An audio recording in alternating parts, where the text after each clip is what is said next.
Over the years, I've sold hundreds of homes and condos in Pemberton.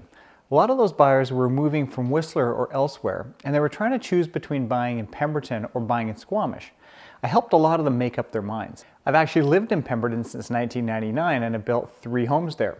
My wife and I have even considered moving to Squamish more than once for various reasons. So I've got the experience to bring you 4 of the main points you should consider if you're trying to decide between the two. Number 1 for me is the vibe.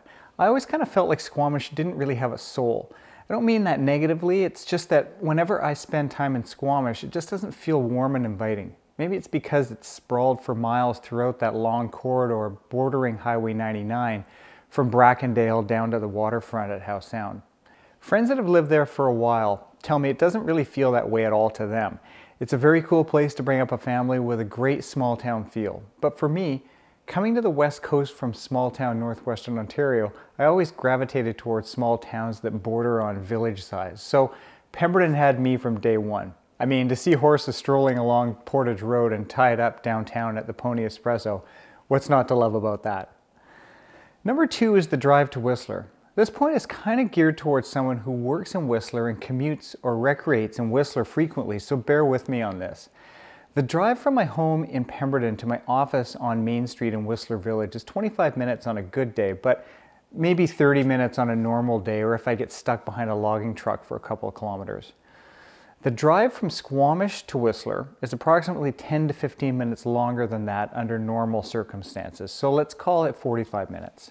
The problem is that the traffic between Squamish and Whistler at certain times of the day and week can be brutally heavy.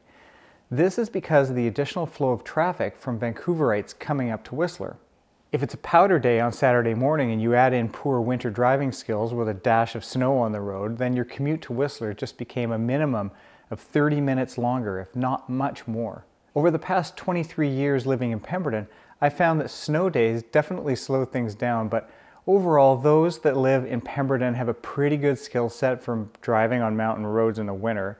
Not to mention most have got a good set of winter tires on. So traffic moves along pretty well and accidents are less frequent.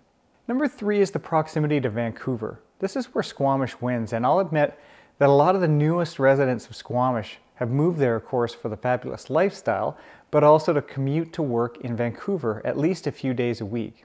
And if having quicker access to Vancouver shopping or flights out of YVR is a high priority for you, then Pemberton might be off the table. Number 4 is property prices. Let's be real, the main reason one would choose either Pemberton or Squamish is that homes and condos are cheaper than Whistler. But you have to contend with the previous 3 points to take advantage of that discount. And as of the date of this video, property prices in either Pemberton or Squamish are right about the same level. But if you're budget conscious, the same properties in Whistler are 1.5 to 2 times the cost or higher. So I'll take a 30 to 45 minute commute from Pemberton or Squamish any day of the week. As I say to a lot of my clients, that's about how long it takes to run out for a gallon of milk at the store if you live in Vancouver. If you want to stay up to date with the Whistler real estate market and get all the newest listings delivered right to your email inbox every week, click on the link in the description below to sign up for my email newsletter, Whistler Friday Morning Coffee. Thanks for watching, and I'll see you in the next video.